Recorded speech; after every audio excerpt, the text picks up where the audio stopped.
Hello my dear students, how are you. मैं सतगुण कुशवाहा आपका welcome करता हूं आपके प्यारे से चैनल ग्रेविटी गैंग पर, जहां मैं देता हूं आपको फिजिक्स के प्यारे प्यारे से लेक्चर। हम लोग का टॉपिक चल रहा है कैपेसिटर एंड कैपेसिटेंस। उसमें भी हम कैपेसिटर के न्यूमेरिकल्स कर रहे हैं। इसके पहले मैं कैपेसिटर के न्यूमेरिकल्स से रिलेटेड 5 वीडियो अपने चैनल पर अपलोड कर चुका हूं। अगर आप मेरे चैनल पर नए हैं बच्चों तो पहले उन न्यूमेरिकल्स को जरूर देखें। आइए आज का लेक्चर हम स्टार्ट करते हैं और आज हम बात करेंगे एक न्यूमेरिकल के नेक्स्ट टाइप की, जहां पर हम बात कर रहे होंगे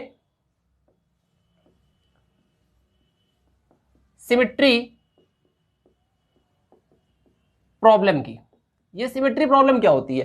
तो देखिए, मैंने आपको बहुत सारे टाइप्स बताए न्यूमेरिकल्स के। मैंने आपको series combination, parallel combination, Wheatstone bridge, long network, infinite network, plate on plate problem, ये सारी बातें मैंने बताई है। अभी होता है क्या है कि हमारे कई सारे कॉम्पिटेटिव एग्जाम्स में या फिर बोर्ड एग्जाम में कुछ ऐसे सर्किट आते हैं जिसमें मुझे ना ही सीरीज समझ में आता है, ना पैरेलल समझ में आता है, ना व्हीटस्टोन ब्रिज अप्लाई हो रही होती है, ये सारी चीजें नहीं लग रही होती। तो इसका मतलब जब क्वेश्चन बहुत ज्यादा कॉम्प्लिकेटेड हो जाए और आप ये ना समझ पाओ कि वहां सीरीज लगेगा कि पैरेलल लगेगा, क्या होगा, तो वैसे केसेस में हमेशा याद रखिएगा कि वो न्यूमेरिकल कहीं ना कहीं सिमेट्री से सॉल्व हो रहे होंगे।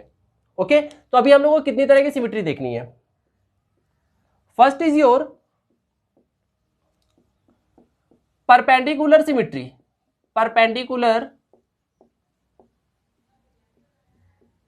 Symmetry, and second is your parallel symmetry. Perpendicular symmetry का मींस क्या है? परपेंडिकुलर सिमेट्री, इसको देखो एक सिंपल सा नेम मैं देता हूं, it is called mirror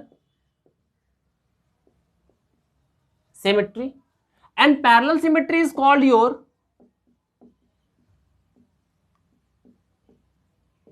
folding symmetry. मेरी बात क्लियर हुई? Okay, it is called mirror symmetry. Mirror कौन सा? वही मिरर जहां पर आप लोग स्कूल जाने से पहले घंटों घंटों तैयार होते हो, उसी मिरर की मैं बात कर रहा हूं। ओके, और ये होती है फोल्डिंग सिमेट्री। अभी छोटी छोटी सी बातें, मैक्सिमम न्यूमेरिकल्स जो होंगे वो हमारे परपेंडिकुलर सिमेट्री से सॉल्व हो रहे होंगे। मतलब कि सबसे ज्यादा मुझे ये आना चाहिए, और बहुत रेयर कोई प्रॉब्लम होगी जिस पर मुझे पैरेलल सिमेट्री शायद अप्लाई करनी पड़े। बहुत कम ऐसे क्वेश्चंस होंगे। ठीक है, मैं कोशिश ये करूंगा कि मैक्सिमम क्वेश्चन आपके इससे कवर हो जाए, और यही आपको ज्यादातर आना भी चाहिए। तो आइए मैं एक एक सिमेट्री का मीन्स आपको समझाने की कोशिश करता हूं। ओके, पहले तो नेम आप नोट कर लीजिए दोनों, इसको मैं यहां से हटा रहा हूं। मैं कुछ एग्जाम्पल्स दे रहा हूं छोटे छोटे, और पहले इस सिमेट्री, परपेंडिकुलर सिमेट्री का पहले मैं मीन्स बताने की कोशिश करता हूं। तो जैसे मान लीजिए कि मेरे पास एक सर्किट आया कैपेसिटर का, और वो सर्किट कुछ इस तरह का था, वो सर्किट कुछ इस तरह से हमें देखने के लिए मिला। This point is A, this point is B, यहां पर एक और कैपेसिटर लगा है, ये है सी, ये है 2C, ये है C, ये है 2C और ये है C। जो लोग नए होंगे उनको शायद ये न्यूमेरिकल या फिर ये सर्किट जो है वो नया लगे, लेकिन जो बच्चे शुरू से मेरे लेक्चर देख रहे होंगे उनको एक बात समझ में आ गई होगी कि ये एक व्हीटस्टोन ब्रिज है। लेकिन व्हीटस्टोन ब्रिज है, लेकिन अभी इसको मैं आपको सिमेट्री की हेल्प से सॉल्व करना बताऊंगा, पहली चीज। दूसरी चीज, मैं अपना एग्जाम्पल दे रहा हूं, इसलिए मैंने इस तरह का सर्किट यूज किया है। आगे के जो क्वेश्चन होंगे वो बहुत ज्यादा प्यारे प्यारे होने वाले हैं। ओके, तो यहां पर देखो, मैंने यहां पर एक लाइन को इस तरह से ड्रॉ किया। This line is called your line of symmetry, and this line of symmetry is used perpendicular with the axis of supply. आपको यहां पर ए बी के अक्रॉस इक्विवेलेंट कैपेसिटेंस कैलकुलेट करना था, तो आपकी जो सप्लाई होती है वो यहां पर लगी होती ना, ए बी के अक्रॉस। और ये जो लाइन ऑफ सिमेट्री है ये सप्लाई वाली एक्सिस पर कैसी है? परपेंडिकुलर है। So it is called your perpendicular symmetry. ये बात समझ में आ गई होगी आपको। अब मैंने जज कैसे किया कि ये सिमेट्री वाली लाइन यहीं से जानी चाहिए थी, तो मैंने नीचे एक और नाम दिया हुआ है मिरर सिमेट्री। मतलब कि जैसा आपको इस तरफ दिख रहा है वैसा ही इधर आपको फील होना चाहिए। यहां भी सी छपा है, यहां भी सी छपा है, यहां 2C छपा है तो यहां भी 2C छपा है। मतलब ऐसा फील हो रहा है कि बीच में एक मिरर लगा हुआ है और जैसी चीज इधर थी वैसी ही चीज इधर है। मतलब जो इधर होना चाहिए वैसा ही सब कुछ इधर भी होगा। ये होता है मींस मिरर सिमेट्री का। अब देखो, जब आप परपेंडिकुलर सिमेट्री अप्लाई करना तो एक बात याद रखना कि इस वाली सिमेट्री के केस में वी विल यूज चार्जेस, मतलब हम यहाँ पर चार्ज की हेल्प लेंगे अपनी कैलकुलेशन को करने में। अब जैसे मान लो कि मैंने यहाँ पर ए बी के बीच में एक बैटरी को लगाया होता, तो यहाँ पर एक चार्ज आता Q, यहाँ पर चार्ज जाता Q1 और यहाँ पर जाता Q2। मैंने क्या बोला, बीच में एक मिरर रखा हुआ है, ये लाइन ऑफ सिमेट्री एक मिरर की तरह है। जो चीज इधर हो रही होगी वही चीज इधर होनी चाहिए, मतलब कि अगर यहाँ पर Q1 आ रहा है दैट मीन्स यहाँ भी Q1 आना चाहिए, अगर इधर Q2 आ रहा है तो इधर भी Q2 आना चाहिए, तभी तो मिरर वाली बातें फॉलो होंगी। अरे भाई मिरर का मतलब ही क्या होता है यार, जैसे हम हैं वैसे ही तो मिरर में दिखेंगे, जैसी चीजें आपको इधर दिख रही वैसी तो इस साइड भी दिखेंगी मिरर के। क्लियर? इसका मतलब क्या हुआ कि इस चार्ज Q1 जब ये यहां पर आया है तो इसका कोई भी पार्ट इधर की तरफ नहीं गया, इधर की तरफ चार्ज का कोई पार्ट नहीं गया, तभी तो Q1 यहां का और Q1 यहां का सेम है। इस Q2 का कोई भी पार्ट इसके अंदर नहीं गया, इसका मतलब तभी ये Q2 और ये Q2 सेम है, that means it is a fake connection, ये यहां पर किसी काम का कनेक्शन नहीं था। अब मेरी बात आप समझ रहे होंगे, सिमेट्री अप्लाई करने से ये फायदा होता है, ठीक है। और याद रखिएगा तभी होगा जब इधर का फेस और इधर का फेस एक जैसा दिखेगा, तभी आप यहां पर मिरर सिमेट्री को अप्लाई कर पाओगे। तो इसका मतलब कि ये सर्किट कैसा बन गया, ये सर्किट यहां पर ऐसा बन गया, यहां पर ये हो गया, यहां पर ये ऐसे हो गया, this point is your A, this point is your B, यहाँ पर C है, यहाँ C है, यहाँ 2C है, यहाँ 2C है, और बीच में कोई चार्ज स्टोर नहीं हो रहा था, मतलब ये एक फेक कैपेसिटर था जो मेरे किसी काम का नहीं था। अब आप समझ गए होंगे ये दोनों कैसे हैं सीरीज में, ये दोनों कैसे हैं सीरीज में, उसके बाद दोनों कैसे हैं पैरेलल। क्वेश्चन हो गया सॉल्व। यहाँ पर आ रहा था Q1, यहाँ भी जा रहा है Q1, यहाँ पर आ रहा था Q2, यहाँ भी जा रहा है Q2। बात क्लियर हो गई। अब मैंने आपको एक और चीज समझाई है कि जब दो कैपेसिटर सेम वैल्यू के होते हैं और वो सीरीज में कनेक्ट होते हैं तो उनका जो आंसर होता है वो उनकी क्वांटिटी, उनकी वैल्यू का हाफ होता है। जैसे C और C सीरीज में है तो इसका इक्विवेलेंट कैपेसिटेंस क्या होगा, C/2 हो जाएगा, मतलब इसका हाफ हो जाएगा। 2 और C और 2C कैसे हैं, सीरीज में है तो इक्विवेलेंट कैपेसिटेंस क्या हो जाएगा, इसकी वैल्यू का हाफ, मतलब कितना हो जाएगा, C हो जाएगा। यार कराया है C1 C2 upon C1 plus C2, उससे आप सॉल्व करके देख लीजिएगा, C1 C2 upon C1 plus C2। तो इसका मतलब मैं इसको फटाफट एग्जाम्पल दे रहा हूँ इसलिए मैं इसको बहुत तेजी में समझा रहा हूँ। इसका मतलब यहां पर एक कैपेसिटर आएगा तो C और C सीरीज में, तो ये क्या हो जाएगा C/2। यहां पर ये दोनों कैसे हैं, सीरीज में है, ये क्या हो जाएगा C, 2C और 2C सीरीज में है ना, आंसर हाफ होगा, 2C का हाफ क्या हो जाएगा, C हो जाएगा। This point is your A, this point is your B। क्या समझ में आया, C/2 और C कैसे हैं, पैरेलल में है, और जब पैरेलल में होते हैं तो C इक्विवेलेंट का आंसर क्या होता है, C1 plus C2, that means C/2 plus C means 3C/2। This is your answer. समझ गए मेरी बात को? ओके, फटाफट सारी चीज़ों को नोट करेंगे, बहुत तेजी से नोट करेंगे। वीडियो पॉज करिए और नोट करिए।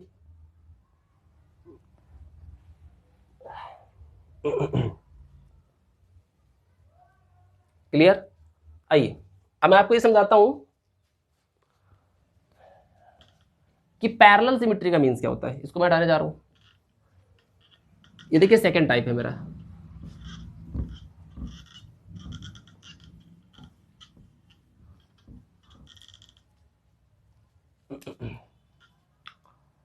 यहां पे मैं दूसरे टाइप की बात कर रहा हूं, पैरेलल सिमेट्री कैसे अप्लाई होती है, या इसी को हम लोग कहते हैं फोल्डिंग सिमेट्री। बहुत रेयर केस में ये यूज होगा, ज्यादा यूज नहीं होगा। न्यूमेरिकल्स में मैं कोशिश करूंगा कि पहले वाले ही कॉन्सेप्ट से न्यूमेरिकल्स हो जाए क्योंकि वो आसान होते हैं। अब इसको समझने की कोशिश करते हैं।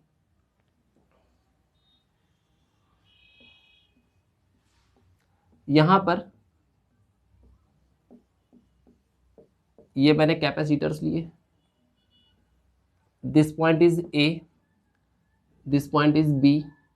यहां पर मैंने एक और कैपेसिटर लिया, ये C, 2C, 2C, C और C। इसको सॉल्व करना है। बैलेंस व्हीटस्टोन ब्रिज आप लगा सकते हो, बट हम समझने के आ जाते हैं, हम सिमेट्री का मीन समझ रहे थे। एक मिनट जरा यहाँ पर लाइन ऑफ सिमेट्री को ऐसे ड्रॉ कर दो आप। अगर आपने इस तरह से अपनी लाइन ऑफ सिमेट्री को ड्रॉ किया होता तो क्या जैसा इधर है वैसा ही इधर दिख रहा? यार यहाँ C और C छपे हैं और यहाँ 2C और 2C छपे हैं, इसका मतलब कि सेम नहीं दिख रहा है, इसका मतलब कि ये सिमेट्री का तरीका गलत होगा। अच्छा, क्या हम अपनी लाइन ऑफ सिमेट्री को इस तरह से ड्रॉ कर सकते हैं, like this, this is your line of symmetry. अब देखो जरा, इसके ऊपर का फेस और नीचे का फेस एक जैसे है, दैट मीन्स ये एक फोल्डिंग सिमिट्री है कि मतलब इसको सर्किट को ऐसे फोल्ड करने पर, इसको आप ऐसे फोल्ड कर दो तो जो चीज यहां दिख रही वही यहां, जो चीज यहां दिख रही वही यहां। और यहां पर लाइन ऑफ सिमिट्री कैसी है, तो ये सप्लाई वाली एक्सिस के साथ पैरेलल है। आपने सप्लाई को भी इसी एक्सिस पे लगाया होता ए और बी के बीच में, और लाइन ऑफ सिमिट्री कैसी है, आपकी सप्लाई वाली एक्सिस के साथ पैरेलल है, तो इसलिए इसको कहते हैं हम लोग पैरेलल सिमिट्री। बात समझ गए? ओके, तो इसको साइड में नोट भी कर लीजिएगा कि in parallel symmetry the line of symmetry is used parallel with the axis of supply. और परपेंडिकुलर वाले में क्या था कि आपकी लाइन ऑफ सिमिट्री सप्लाई वाली एक्सिस के साथ कैसी थी, परपेंडिकुलर थी। बात क्लियर? ओके, अब देखो क्या होता है जब हम पैरेलल सिमिट्री अप्लाई करते हैं ना, वी विल यूज पोटेंशियल। ये बात थोड़ी सी और आपको नोट करनी पड़ेगी, हम यहां पर पोटेंशियल यूज करते हैं। ठीक, अब देखो जैसा नीचे दिख रहा है वैसे ही ऊपर है, जैसा नीचे दिख रहा वैसा ही ऊपर है। दैट मीन्स अगर यहां का पोटेंशियल मैंने एक्स सपोज किया तो यहां का पोटेंशियल भी एक्स होगा, क्योंकि जो चीज नीचे दिख रही है वैसा ही तो सर्किट ऊपर भी दिख रहा। अगर मैं यहां का पोटेंशियल वाई सपोज कर रहा हूं तो यहां का पोटेंशियल भी क्या हो जाएगा, वाई। अगर मैं यहां का पोटेंशियल जेड सपोज कर रहा हूं तो यहां का पोटेंशियल भी क्या हो जाएगा, जेड। बात समझ गए? जैसे तो अब देखो भाई, यहां पर मेन पॉइंट ए था, इसके बाद मतलब ये तो मेन सप्लाई लगी हुई थी ऐसे था, और यहां पर कहीं बी टर्मिनल था मेरा। अब बीच में मैंने यहां पर एक्स सपोज किया, यहां पर मैंने वाई सपोज किया है, और यहां पर जेड। तो देखो एक कैपेसिटर यहां पर कैसा है, एक्स और वाई के बीच में है, मैंने यहां पे लगा दिया कैपेसिटेंस सी। ये वाला कैपेसिटर कैसा है, एक्स और वाई के बीच में है, मैंने इसको लगा दिया। बात समझ गए? ये कैसा है, वाई और जेड के बीच में है। ये कैसा है,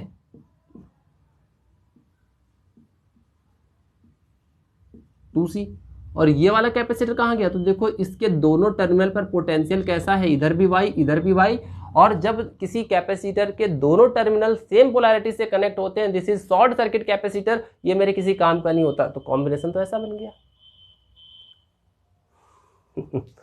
समझ गए मेरी बात को? तो यहां पर भी हुआ कुछ नहीं। अब देखो ये दोनों कैसे हो गए, पैरेलल। ये दोनों कैसे हो गए, पैरेलल। मतलब ये दोनों, ये भाई कैपेसिटर किसी काम का नहीं था, क्योंकि इस कैपेसिटर के दोनों जो प्लेट्स है वो सेम पोलैरिटी से कनेक्ट है। यहाँ पर पोटेंशियल डिफरेंस इसके अक्रॉस जीरो है, यहाँ पर कोई चार्ज स्टोर नहीं होगा। वाई को मैंने ऐसे करके ऐसे करके ऐसे करके यहाँ पर ऐसे चिपका दिया, सर्किट खत्म, हो गया सॉल्व। समझ गए? तो यहाँ पर देखो ये सी और सी कैसे दिख रहे हैं, पैरेलल। 2C और 2C कैसे दिख रहे हैं, पैरेलल। तो पैरेलल का इक्विवेलेंट कैपेसिटेंस क्या होता है, C1 प्लस C2। तो इसका मतलब कि जब आप इसको ड्रॉ करोगे तो दिस इज पॉइंट ए, और यहाँ पर ये क्या हो जाएगा, तो ये C और ये C क्या बनाएगा, 2C, C1 प्लस C2। यहाँ पर क्या था, Y था, बात छोड़ो, यहाँ पे आ जाओ। 2C और 2C कैसे है, पैरेलल, तो क्या हो जाएगा 4C। 2C और 4C कैसे हो गए, कैसे हो गए, सीरीज में। तो मेरे को पता है C equivalent is what, C1 C2 upon C1 plus C2, that means 2C into 4C upon 2C plus 4C, यानी 6C। एक C से एक C खत्म, 2 3 जा, आंसर क्या आ गया, 4/3C। This is the answer. समझ गए? ओके, मेरी बातें क्लियर करिएगा। परपेंडिकुलर सिमिट्री और पैरेलल सिमिट्री में डिफरेंस होता है कि आपकी लाइन ऑफ सिमिट्री सप्लाई वाली एक्सिस के रिस्पेक्ट में कैसी है। अगर आपकी लाइन ऑफ सिमिट्री सप्लाई वाले एक्सिस पर परपेंडिकुलर है, okay, this is perpendicular symmetry, left वाला फेस और राइट वाला फेस एक जैसा होना चाहिए। पैरेलल सिमिट्री में क्या होता है कि लाइन ऑफ सिमिट्री आपके सप्लाई वाले एक्सिस के साथ पैरेलल होती है, उस समय नीचे वाला फेस और ऊपर वाला फेस एक जैसा होना चाहिए। जिस समय पैरेलल सिमिट्री अप्लाई करोगे आप हर पॉइंट के पोटेंशियल डिसाइड करोगे, और जिस समय आप परपेंडिकुलर सिमिट्री अप्लाई करोगे उस समय आप हमेशा और हमेशा चार्ज पर काम कर रहे होगे, आप चार्ज को डील करोगे। बात समझ गए मेरी? ठीक है, फटाफट सारी बातों को नोट करिए। अब मैं कुछ आपको अच्छे अच्छे क्वेश्चंस करके दिखाता हूँ, ठीक है। ये तो मान लीजिए बहुत छोटे छोटे क्वेश्चन थे, ठीक है। ओके, फटाफट पॉज करिए, नोट करिए।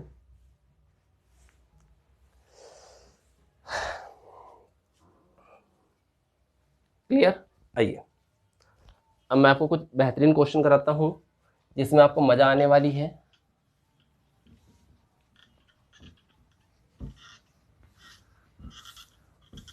आ जाइए क्वेश्चन देखते हैं।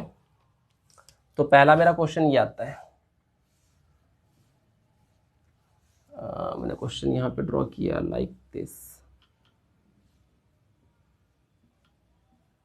यहां पर मैंने 2 कैपेसिटर ये लिए, यहां पर 2 कैपेसिटर मैंने फिर से लिए, यहां पर मैंने 2 कैपेसिटर और ले लिए, यहां पर मैंने ये वाले कैपेसिटर और ले लिए। इसको मैंने कहा पॉइंट ए, इसको मैंने कहा पॉइंट बी। ये मेरे पास 2 माइक्रोफैरड, 3 माइक्रोफैरड, 4 माइक्रोफैरड,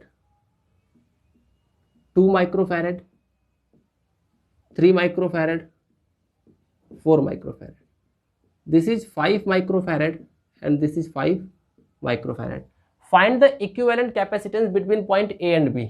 लगाओ सीरीज और पैरेलल, ढूंढो क्या मिल रहा है। नहीं मिल रहा है, सीरीज और पैरेलल इसमें है ही नहीं। कहां से उठाओगे सर्किट? नहीं समझ में आ रहा, नहीं समझ में आ रहा ना। तो देखो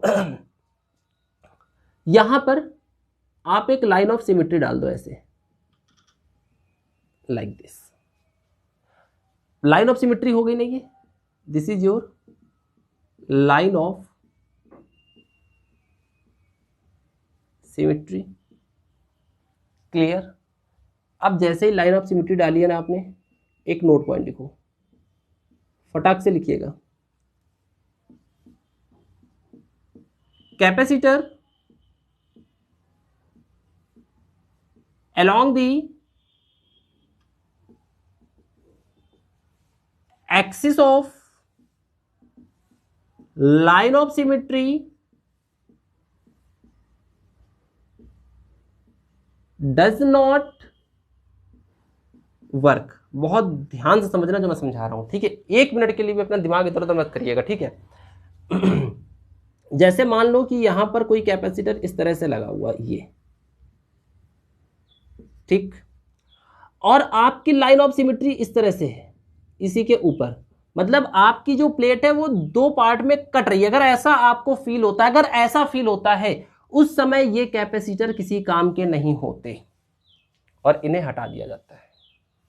जैसे यहां पर हो रहा है, देखो ये जब आपने लाइन ऑफ सिमेट्री ड्रॉ करी है तो ये वाला कैपेसिटर कट रहा है और ये कैपेसिटर भी कट रहा है, मतलब कि यहां पर capacitor along the axis of line of symmetry पड़ रहा है। तो इसका मतलब ये वाला कैपेसिटर और ये वाला कैपेसिटर आपके काम का नहीं है। याद रखना मेरी बात को, ये पहला पॉइंट। अभी एक और पॉइंट बता रहा हूं इसमें। तो इसका मतलब यहां पर क्या हुआ, इसका मतलब कि अगर हम इसको सॉल्व कर रहे हैं, तो क्वेश्चन तो आपने नोट कर लिया होगा, ये डायग्राम था।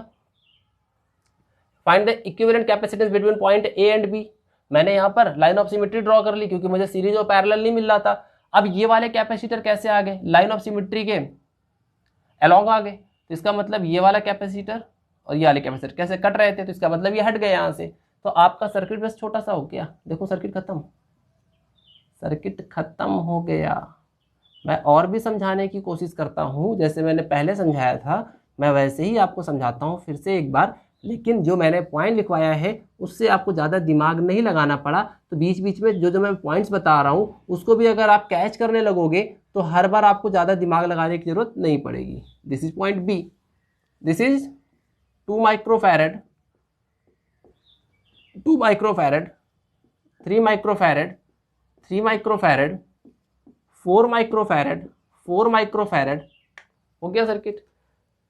ये दोनों सीरीज, ये दोनों सीरीज, ये दोनों सीरीज। बात समझ गए? अच्छा एक और चीज समझो, अगर ये जैसा फेस इधर दिख रहा वैसा ही फेस तो इधर भी है। दैट मीन्स अगर यहां से चार्ज Q आया था तो यहां पर क्या था Q1, यहां क्या गया होगा Q2 और यहां पर क्या गया होगा Q3। अब अगर ये बीच में मिरर है तो यहां से Q1 जा रहा तो यहां पर भी आपको Q1 दिखेगा, यहां भी आपको Q2 दिखेगा और यहां भी Q3 दिखेगा। इसका मतलब कि इधर की तरफ, इधर की तरफ, इधर की तरफ कोई चार्ज इसमें और इसमें नहीं जा रहे थे। इसका मतलब ये मेरे लिए फेक कैपेसिटर था। या तो आप ऐसे समझ लो, या फिर एक छोटा सा पॉइंट यहां पर आप इस तरह से समझ लो, ठीक है, कि अगर आपने लाइन ऑफ सिमेट्री ड्रॉ करी और आपका कैपेसिटर इस तरह से कट गया। हाँ, एक और याद रखना, बहुत से बच्चे क्या करते हैं, इसको जब कॉन्सेप्ट बनाते हैं, जैसे मैंने बहुत से टीचर्स को देखा कि जब वो इसका कॉन्सेप्ट देते हैं ना, तो याद रखना कि ये बात तो ठीक है, ये बात बिल्कुल ठीक है कि इस तरह का कैपेसिटर है, लाइन ऑफ सिमेट्री के अलॉन्ग आया तो ये कट गया, ये ठीक। लेकिन अगर कैपेसिटर ऐसे लगा है ना, ऐसे, और लाइन ऑफ सिमेट्री ड्रॉ करने के बाद यहां पर देखो प्लेट्स कट रही हैं, यहां पर प्लेट्स नहीं कट रही हैं, ये लाइन ऑफ सिमेट्री इसके बीच से पास हो रही है, ये वाले कैपेसिटर काम करते हैं। ये कैपेसिटर सर्किट से नहीं हटते हैं, इसके कुछ लॉजिक होते हैं, मैं न्यूमेरिकल्स में अभी लाकर समझाऊंगा। याद रखिएगा, हमेशा और हमेशा सिर्फ इस तरह के कैपेसिटर को आप हटाओगे जो capacitor along the axis of line of symmetry आ रहे होंगे। अगर कैपेसिटर की प्लेट कट रही तो ठीक। देखो यार, दो तरीके हैं, यहां पर ऐसे रखी हुई है, देखो यहां पर आपकी जो प्लेट्स हैं वो ऐसे हैं, लाइन ऑफ सिमेट्री ऐसे आ रही है, वो इसको दो पार्ट में तोड़ रही है। एक बार मैं कह रहा हूं ऐसे है, लाइन ऑफ सिमेट्री इनके बीच से निकल गई, कि टूटे नहीं, ये टूटे नहीं है, बात समझ गए मेरी। तो अभी सिर्फ इस बात पर मैं आपको क्वेश्चन करा रहा हूं, ठीक है, ये भी अभी पॉइंट यूज होगा, इसको नोट कर लिया आपने, सर्किट समझ गए। जैसे भी समझना है आप इस लॉजिक को लगा दो, आप चार्ज पास करो, जितना इधर से उतना इधर से, उतना ही क्या होगा, इसकी मिरर इमेज से भी जाना चाहिए। तो इसका मतलब बीच से कोई चार्ज नहीं जाएगा। ये मेरे किसी काम के नहीं थी, इसको मैंने हटा दिया, सर्किट ये बन गया। इसको हमें सॉल्व करना है, आइए हम इसको सॉल्व करते हैं, आंसर चेक करते हैं। आंसर आ गया, देखो ये दोनों सीरीज में है तो इक्विवेलेंट कैपेसिटेंस क्या होगा, इनकी वैल्यू का हाफ हो जाएगा। दैट मीन्स यहाँ पर एक कैपेसिटर ऐसा आएगा जिसकी वैल्यू 2 और 2 का हाफ क्या होगा, 1 माइक्रोफैरेड। यहां पर क्या होगा, 3 और 3 का हाफ क्या हो जाएगा, 1.5 माइक्रोफैरेड। यार समझा चुका हूं, जिसको नहीं आता है वो अप्लाई कर लेना। 1/c equivalent is equals to 1/c1 plus 1/c2 लगा देना, या फिर c equivalent is equals to c1 c2/c1 plus c2 लगा देना। ठीक है, इतना टाइम नहीं कि मैं फिर से चीजों को सॉल्व करूं, बहुत दिनों से मैं यही पढ़ा रहा हूं। ठीक है, ओके। और यहाँ पे आ जाओ, यहाँ पे आ जाओ, इस जगह पे 4 और 4 क्या बनेगा, 2 microfarad. This point is your A, this point is your B। तीनों कैसे हैं, पैरेलल है, तीनों कैसे हैं, पैरेलल है। तो C इक्विवेलेंट क्या होगा, C1 plus C2 plus C3। That means C equivalent is equals to 1 plus 1.5 plus 2, 2 3 4। Answer क्या आएगा, 4.5 माइक्रोफैरेड। वो इस सर्किट का इक्विवेलेंट कैपेसिटेंस हो जाएगा। बात समझ गए, ओके। फटाफट इसको नोट कर लीजिए। और जो बातें मैंने बताई है कि कैपेसिटर अगर इस तरह से कट रहा होगा तभी हटेगा। अगर आपकी जो लाइन ऑफ सिमेट्री कैपेसिटर के बीच से पास हो रही है ना, वो कैपेसिटर हटेगा नहीं। मैं समझा दे रहा हूँ, इसको आप नोट करिए, मैं समझाता हूँ, मैं समझा रहा हूँ आपको, ठीक है। देखो क्या करना होता है, आप थोड़ा सा अपना दिमाग लगा लेना क्वेश्चन में। देखो क्या करना होता है, मैंने आपको क्या समझाया, बहुत अच्छे से मेरी बात को नोट कर लीजिएगा, क्योंकि आगे की प्रॉब्लम्स बहुत मजेदार होने वाली हैं। देखो, अगर मान लो पहली चीज, नोट पॉइंट में समझा रहा हूँ, नोट पॉइंट में मैं बता रहा हूँ, अगर मान लो कभी कैपेसिटर आपका ऐसे लगा है और आपने लाइन ऑफ सिमेट्री ड्रॉ करी, आपका कैपेसिटर इस तरह से कट गया, तो ये आप हटा सकते हो। लेकिन दूसरी बात, अगर आपका कैपेसिटर ऐसे लगा है और इसका जो कैपेसिटेंस है वो C है और लाइन ऑफ सिमेट्री यहाँ पर ऐसे जा रही है, मतलब उसके बीच से जा रही है, उसको काट नहीं रही, उसके बीच से जा रही है, तो देखो कभी भी इस तरह के केस में आप एक काम करना, C वैल्यू के लिए क्या हम यहां पर 2C और 2C वैल्यू के दो कैपेसिटर सीरीज में कनेक्ट कर दें। अगर ये 2C और 2C की वैल्यू के दो कैपेसिटर सीरीज में लगे होंगे तो इसी का तो इक्विवेलेंट C बना होगा। इसका मतलब कि अब आप लाइन ऑफ सिमेट्री ड्रॉ कर लेना। अगर न्यूमेरिकल बहुत टिपिकल होगा तो कभी भी याद रखिएगा, मतलब पहले तो ये चीज बिल्कुल सही है कि लाइन ऑफ सिमेट्री के अलोंग अगर कैपेसिटर इस फॉर्म में फंसता है तो ये हटता नहीं है। अब आप कहेंगे कि सर पहली वाली प्रॉब्लम जो आपने यहाँ एग्जांपल दिया था वहां पर तो हटा दिया था, वहां पर एक केस फंसा था कि यहां पर और यहां के अगर टर्मिनल, दोनों टर्मिनल के अक्रॉस पोटेंशियल सेम है तो जाहिर सी बात है कि ये शॉर्ट सर्किट है। लेकिन मान लो कि आपकी लाइन ऑफ सिमेट्री इस तरह से अप्लाई हो गई और यहां का पोटेंशियल एक्स है, यहाँ का पोटेंशियल वाई है, तो दोनों टर्मिनल के अक्रॉस पोटेंशियल तो सेम नहीं है, इसका मतलब ये कैपेसिटर काम करेगा। और कभी भी अगर ऐसी प्रॉब्लम फंसेगी तो आपके पास ये तरीका है, आपके पास ये तरीका है कि ये सी, भाई साहब ये 2C और 2C दो अगर सीरीज कैपेसिटर होते तो इन्हीं का तो इक्विवेलेंट चेक कर लो ना। सी इक्विवेलेंट क्या होता है, C1 C2 upon C1 plus C2, इससे ये खत्म, 2 2 जा 4 खत्म। देखो 2C और 2C का सीरीज कॉम्बिनेशन ही तो C बनाता है। तो आप वहां पर इस तरह से दो कैपेसिटर लगा देना और लाइन ऑफ सिमेट्री को इस तरह से ड्रॉ कर लेना, तो आपके कैपेसिटर भी नहीं कटेंगे और आप बच जाओगे इससे। बात समझ गए। और अगर ऐसे कट जाए कैपेसिटर तो इसको आप आंख मूंद के हटा देना, कोई दिक्कत वाली बात नहीं होती। आइए हम अगले सर्किट की बात करते हैं। हो गया, आइए अगला क्वेश्चन देखते हैं। बस इसके अलावा कोई नया रूल नहीं, अभी इन्हीं रूल्स पे हमें काम करना है और हमारी सारी प्रॉब्लम क्या होती रहेगी, सॉल्व होती चली जाएगी। तो आइए मैं आपको एक अगला प्यारा सा क्वेश्चन देता हूँ। क्वेश्चन थोड़ा रुक के ड्रॉ करिएगा, अभी ड्रॉ मत करिएगा, क्वेश्चन साथ में ड्रॉ मत करिएगा, पहले मुझे ड्रॉ कर लेने दीजिए, क्योंकि इसमें मुझे ड्राइंग लगानी पड़ेगी थोड़ी सी।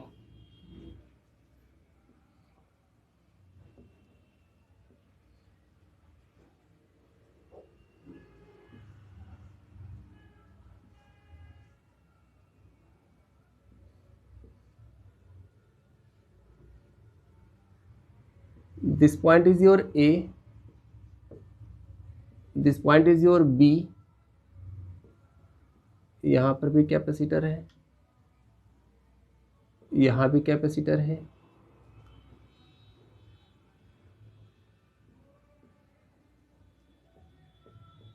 यहाँ पर ये हो गया,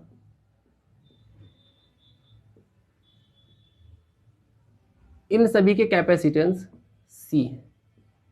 आप इसे फटाक से ड्रॉ कर सकते हैं और चेक करेंगे कि ये क्वेश्चन कैसे सॉल्व होगा। Find the equivalent capacitance between point A and B।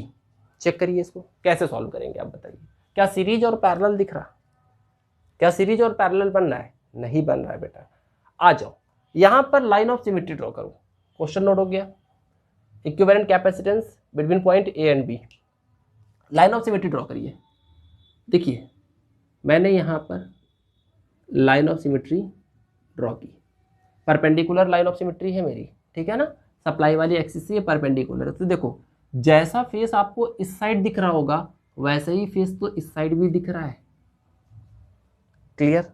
इसका मतलब कि अगर मान लो कि यहाँ पर चार्ज Q1 होगा और यहाँ पर चार्ज Q2 होगा, तो इसका मतलब कि यहाँ पर भी आप अगर आओगे तो यहाँ पर आपको Q1 मिलेगा और यहाँ पर आपको Q2 मिलेगा। अब ये Q1 में मान लो कि यहाँ चला गया Q3, मेरी बात समझना, ज़्यादा नहीं खिचड़ी पकाऊंगा, और यहाँ चला गया Q4। तो जैसा Q3 यहाँ पर है, जैसा इस साइड हो रहा होगा, मैंने बोला ना कि जितना चार्ज इनपुट से जाएगा वैसा ही चार्ज आपको आउटपुट पर पुश होता हुआ दिखाई देगा। तो इसका मतलब कि अगर यहाँ से Q3 जा रहा है और इसकी मिरर इमेज ये है, तो इसका मतलब यहाँ से भी आपको Q3 दिखेगा। यहाँ पर अगर Q4 जा रहा है तो इसकी जो मिरर, इसका जो मिरर इमेज है वो ये वाला कैपेसिटर है, दैट मीन्स यहाँ पर भी Q4। इसका मतलब कि जितना चार्ज यहाँ से जा रहा था उतना ही इधर से निकला, जितना यहाँ से ऐसे आ रहा था उतना ही इधर से निकला। इसका मतलब कि ये वाला जो पॉइंट था ना वो सिर्फ और सिर्फ हमें बेवकूफ़ बनाने के लिए दिया है, और यहाँ पे लिख लीजिएगा कि बेवकूफ़ बनाया और बड़ा मजा आया। ठीक है, ओके, तो याद रहेगा आपको, लिख लीजिएगा साइड में कहीं पर। तो इसका मतलब कि अगर मैं कहूं तो ये दोनों पॉइंट आपस में टच नहीं होंगे यार। इसका जब ये टच होंगे नहीं तभी तो जो Q3 जा रहा है वो घूमकर ऐसे निकल रहा है और जो Q4 जा रहा है वो घूमकर ऐसे निकल रहा है। जब मैंने लाइन ऑफ सिमेट्री को ड्रॉ किया, इसका मतलब कि रियल में ये सर्किट हम ऐसे भी बना सकते थे।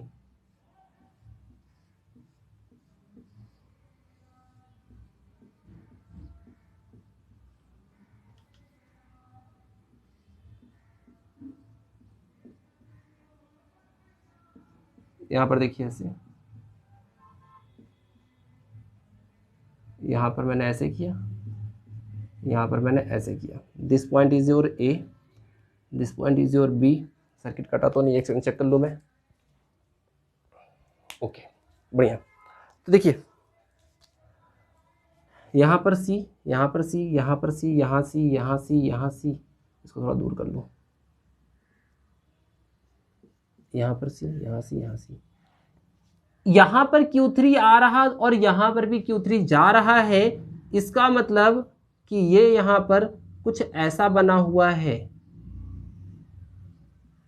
बहुत ध्यान से समझिएगा, बहुत ध्यान से समझिएगा। और यहाँ पर ये ऐसे बना हुआ, तभी तो यहाँ पर Q3 आया और यहाँ पर Q3 गया, यहाँ पर Q4 आया और यहाँ पर Q4 गया, क्योंकि ये एक दूसरे की मिरर इमेज थी। जो इधर हो रहा था वही इधर होना था। बात समझ गए? अब तो सॉल्व हो गया, अब तो खत्म। देखो ये सी और ये सी कैसे हैं? सीरीज में। ये सी और ये सी कैसे हैं? सीरीज में। ये सी और ये सी भी आपस में कैसे हैं? सीरीज में। और ये कैसे हैं? सीरीज में। फिर ये दोनों पैरेलल, ये दोनों पैरेलल, फिर पूरा सीरीज ओवरऑल पैरेलल। नहीं समझ में आया? आ जाओ। देखो ये दोनों तो सीरीज में है ना, मैंने समझा रखा है ना। तो देखो आपका जो अच्छा सर्किट बनने वाला है वो कैसा बनेगा। तो यहाँ पर देखो, दिस पॉइंट इज योर ए। यहाँ पर आ जाओ, यहाँ पर एक कैपेसिटर ऐसे लगा है और यहाँ पर एक कैपेसिटर, ये और ये मैंने लगा दिए, सी और सी। ये दोनों सीरीज में,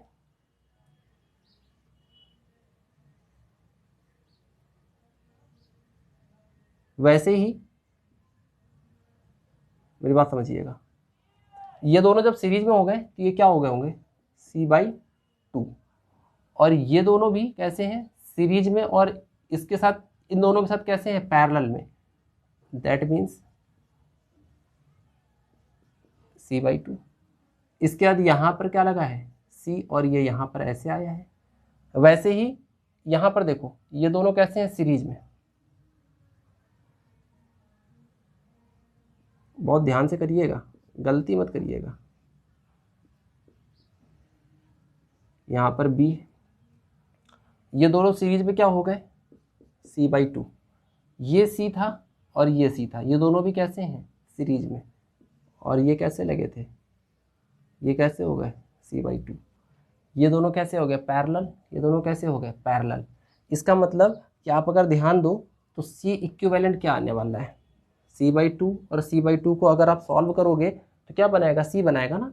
पैरेलल में देखो C इक्विवेलेंट क्या होता है? C1 plus C2। That means C/2 plus C/2, it is your C। इसका मतलब ये दोनों सॉल्व हो गए। तो देखो यहाँ से क्या हो गया? This point is your A। ये कैपेसिटर लगा था, यहाँ पर क्या हो गया? C। यहाँ पर क्या हो गया? C। वैसे ये दोनों हो गए, तो यहाँ पे ये क्या हो गया? C। यहाँ पर ये क्या हो गया? C। और यहाँ पर ये क्या हो गया? C। ये तीनों कैसे? सीरीज में। ये तीनों कैसे? सीरीज में। ओवरऑल कैसे? पैरेलल। बात आ गई समझ में? बात समझ में आ गई? ओके। तो पहले इतनी बातों को आप फटाफट पॉज करके नोट करिए, बहुत तेजी से नोट करिएगा और बातों को समझते चलिएगा। मैं अभी समझा रहा हूँ, अभी क्वेश्चन पूरा सॉल्व नहीं हुआ और इससे भी अभी अच्छे अच्छे क्वेश्चन हैं। ये बहुत क्वेश्चन करने हैं हम लोगों को। हो गया? आ जाओ। तो देखिए इसको देखते हैं। यहाँ मैं इसको हटाता हूँ यहाँ से। ये तीनों कैसे हो गए? सीरीज। आंसर क्या आएगा? C/3। बहुत बार समझाया भाई, 1/C equivalent is equals to 1/C plus 1/C plus 1/C करोगे 3/C। C इक्विवेलेंट क्या आएगा? C/3। ये तीनों हो गए ना सीरीज में सॉल्व। इसका मतलब कि एक आपको सिंपल सा सर्किट दिखा, this is C/3 and this is also C/3। This point is A, this point is B। ये दोनों कैसे हो गए? Parallel. C equivalent is what? C1 plus C2। This means 2C/3। और समझ गए? ये आपका नेट आंसर हो जाएगा। फटाफट नोट करिए और इससे भी एक मजेदार अच्छा न्यूमेरिकल हम लोग देखते हैं। हो गया? हो गया? देखिए अगली प्रॉब्लम मेरी फेवरेट है। फेवरेट इसलिए है क्योंकि कई बार मैंने कॉम्पिटेटिव एग्जाम्स में भी इस सर्किट को देखा है और बहुत से पेपर में भी ये सर्किट आने के चांस होते हैं। बोर्ड एग्जाम के लिए भी ये इंपॉर्टेंट सर्किट होगा। देखिए अगला जो मेरे पास क्वेश्चन है, ये क्वेश्चन कुछ ऐसा बना हुआ है। ये एक मेरा फेवरेट सर्किट है, याद रखिएगा, और एग्जाम में काफ़ी पूछा भी जाता है ये सर्किट। और ख़ास तौर से स्कूल के जो टीचर होते हैं वो प्यारे प्यारे बच्चों को परेशान करने के लिए इस तरह की प्रॉब्लम बहुत देते हैं।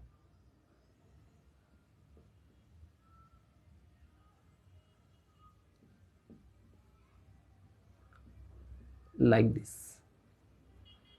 This point is your A, this point is your B, यहाँ पर सभी लगे हुए हैं सी सी सी सी सी और C. Find the equivalent capacitance between point A and B. बहुत इंपॉर्टेंट सर्किट है ये, 12th के बच्चे जो बोर्ड एग्जाम में जाने वाले हैं ना, उनके लिए बहुत बहुत इंपॉर्टेंट सर्किट है ये कैसे सॉल्व होगा, कैसे सॉल्व होगा? देखो आ जाओ, सिमेट्री, लाइन ऑफ सिमेट्री को ड्रॉ करो। यहाँ पर मैंने लाइन ऑफ सिमेट्री ऐसे डाल दिया, कोई लॉजिक मत लगाना, वो 2C वाला अभी नहीं लगेगा, ठीक है ना? वही मैंने जो समझाया था भाई, बस ये कैपेसिटर यहाँ से हटेगा नहीं, क्योंकि ये कैपेसिटर, फिर से मैं समझा रहा हूँ कि ये इस तरह से नहीं आया है कि आप इसको हटा दो, कटा नहीं है ये। अभी कैपेसिटर मेरा इस तरह से आया है और मैंने समझाया था कि ये कैपेसिटर सर्किट में यूज होता है, ये कैपेसिटर हटा नहीं है। Okay okay okay. तो यहाँ पर मैंने क्या किया, लाइन ऑफ सिमेट्री अप्लाई कर दी। मुझे ए और बी के अक्रॉस इक्विवेलेंट कैपेसिटेंस समझाना था, तो जैसा मुझे फेस इधर दिख रहा है वैसा ही फेस मुझे उधर भी दिख रहा है। दैट मीन्स यहाँ से अगर चार्ज Q आया और यहाँ पर गया Q1 और यहाँ पे गया Q2, तो इससे इसकी मिरर इमेज ये है, तो यहाँ भी क्या आएगा Q1, इसकी मिरर इमेज क्या है, यहाँ आएगा Q2। मान लो यहाँ पर गया Q3 और यहाँ पर गया Q4, तो इसकी मिरर इमेज कहाँ पर है ये? इसका मतलब अगर यहाँ पर Q3 आ रहा है तो यहाँ पर Q3 भी पुश होगा, इसकी मिरर इमेज तो यही है ना। हाँ, इसका मतलब जो चार्ज यहाँ पर था वो घूमकर यहाँ चला गया, फिर से हमें बेवकूफ़ बनाया और बड़ा मजा आया। ये वाला पॉइंट मेरे किसी काम का नहीं था। इसका मतलब कि अगर आप चाहो तो आप ध्यान दो, ये Q3 यहाँ पर आने के बाद यहाँ पर कब गया होगा, जब ये यहाँ पर टच नहीं होगा। ओके, तो देखो ये सर्किट बन गया बच्चों वाला, देखो कैसा बन गया। यहाँ पर ये सर्किट बहुत सिंपल सा एक सर्किट हो गया, और आप इसको चाहो तो आप एक काम कर सकते हो, ये यहाँ पर ऐसे आया और ये यहाँ से ऐसे अलग हो गया, यहाँ पर कैपेसिटर लगा ही था ऐसे। बात समझ गए? बात समझ गए मेरी? अब तो आप अच्छे बच्चे हो गए हो अगर इतनी सब बातें समझने लगे हो आप तो। यहाँ पर सी, यहाँ सी, यहाँ सी, यहाँ सी, यहाँ सी, यहाँ सी, यहाँ सी। अब देखो अगर Q3 यहाँ पर आ रहा है तो Q3 यहाँ पर कब गया होगा, जब यहाँ पर कोई कांटेक्ट नहीं होगा, मतलब जो चार्ज यहाँ पर आ रहा था उसकी मिरर इमेज में उतना ही चार्ज जाएगा। यही सिमेट्री का मीन्स था। तो अब क्या क्वेश्चन में कोई दम बची? अब हो गया, हो गया। ये दोनों कैसे सीरीज में, फिर ये दोनों कैसे पैरेलल में, ये सारे कैसे सीरीज में, ओवरऑल कैसे पैरेलल में। क्वेश्चन खत्म। आ जाओ, तो इसका मतलब क्या हो जाएगा? देखो इसका अगला सर्किट मैं यहाँ ड्रॉ कर दे रहा हूँ। मैं एक एक पॉइंट समझा रहा हूँ सर्किट का, ठीक है ना? ओके। बहुत से बच्चे कहते हैं सर आपका लेक्चर बहुत बड़ा रहता है या क्वेश्चंस कम हो पाते हैं एक लेक्चर में, तो मैं एक एक पॉइंट समझा रहा हूँ आपको, ठीक है ना? इसलिए ऐसा होता है, भी आप 12th स्टैंडर्ड पे भी आप सीख रहे हो, आप कॉम्पिटेटिव एग्जाम के बच्चे नहीं हो कि आपको सब कुछ आता है, मैं फटाफट कर रहा हूँ आपको समझ आ जाएगा। इतने में बहुत से लोगों को अभी समझ में नहीं आ रहा होगा, मुझे पता है, ठीक है? आइए आ जाइए यहाँ पे। तो इसका मतलब यहाँ पर आपने पॉइंट ए कर लिया, यहाँ पर आपने ये वाला सी कर लिया, यहाँ पर ये वाला सी कर लिया, यहाँ पर पॉइंट बी कर लिया, यहाँ पर एक कैपेसिटर, यहाँ पर एक कैपेसिटर, जो ये लगे थे, जो ये लगे थे, और ये दोनों कैसे हैं सीरीज में, सॉल्व होकर कैसे हो जाएंगे हाफ, यानी C/2। अब सीख जाओ, ये चीज़ें सीख जाओ आप, ठीक? अब ये दोनों कैसे हो गए parallel, equivalent capacitance C1 plus C2। That means यहाँ से अगर मैं C इक्विवेलेंट की बात करूंगा तो C plus C/2, it means 3C/2। Clear? Clear हुई मेरी बात? तो इसका मतलब ये दोनों सॉल्व हो गए। आप यहाँ पे क्या कर सकते हो, आप देखो यहाँ पर ऐसा हुआ, यहाँ पर C, यहाँ पर 3C/2, यहाँ पर C, ये सी और ये सी, ये तीनों कैसे सीरीज में, ये दोनों कैसे सीरीज में, ओवरऑल कैसे पैरेलल। सॉल्व कर लो, इन तीनों को मैं सीरीज में सॉल्व कर रहा हूँ। 1/c इक्विवेलेंट 1/c1 प्लस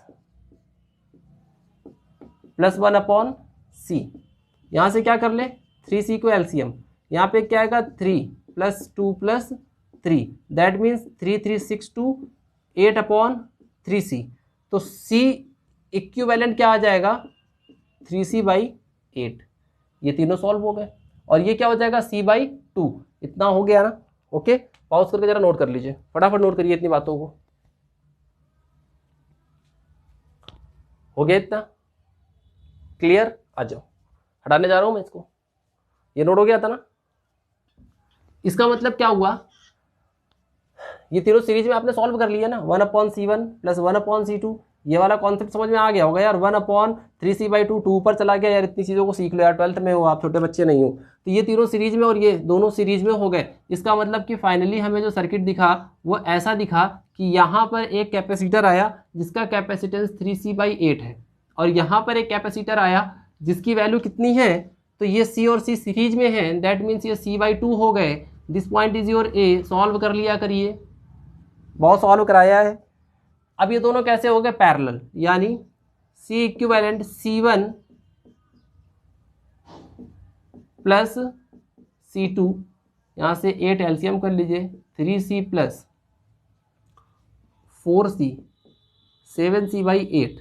इसका आंसर ही याद रखिएगा, क्योंकि ये सर्किट बोर्ड एग्जाम में आने के बहुत चांस होते हैं आप लोगों के। ठीक है, ओके। एक और सर्किट मैं बताऊंगा, इसको फटाफट आप नोट करिए। एक और मैं प्यारा सा सर्किट आपको कराऊंगा, और देखिए सिमेट्री से रिलेटेड एक वीडियो और मैं आपको दूंगा, वहां पर मैं सिमेट्री के कुछ और सर्किट कराऊंगा जो इससे थोड़े से और कॉम्प्लिकेटेड होने वाले हैं। इसको रफ करने वाला हूं मैं, हटा दूं, आ जाओ। इसको मैंने यहां से हटाया। अगला क्वेश्चन देखिए, अगली प्रॉब्लम भी बहुत अच्छी है, वो भी मेरी फेवरेट प्रॉब्लम है। क्या सर, सब तो आपकी फेवरेट प्रॉब्लम है। देखो अगला क्वेश्चन मेरा कुछ ऐसा आया, सर बहुत बड़ा सर्किट मत बनाइएगा सर, छोटा सा सर्किट बनाइएगा।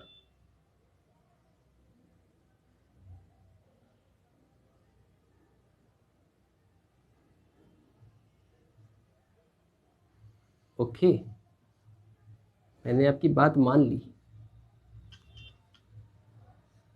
और मैं आपको एक छोटा सा सर्किट देने वाला हूँ, और आप अपना इस पर दिमाग लगाएंगे, और आप पॉज करेंगे और इस क्वेश्चन को आप खुद सॉल्व करने की कोशिश करेंगे। दिस पॉइंट इज योर ए। अरे सर, इसको तो हम ऐसे ही सॉल्व कर लेंगे। अच्छा, आ जाओ, मैं क्वेश्चन को और अच्छा कर देता हूँ। अब भी हो जाएगा सर, ये तीनों सीरीज, ये तीनों सीरीज, ये दोनों सीरीज, ओवरऑल पैरेलल। गुड।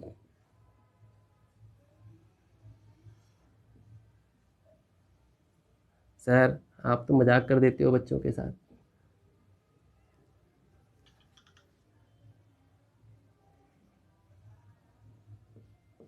थोड़ा सा इसको सही से ड्रॉ कर लीजिएगा। ओके,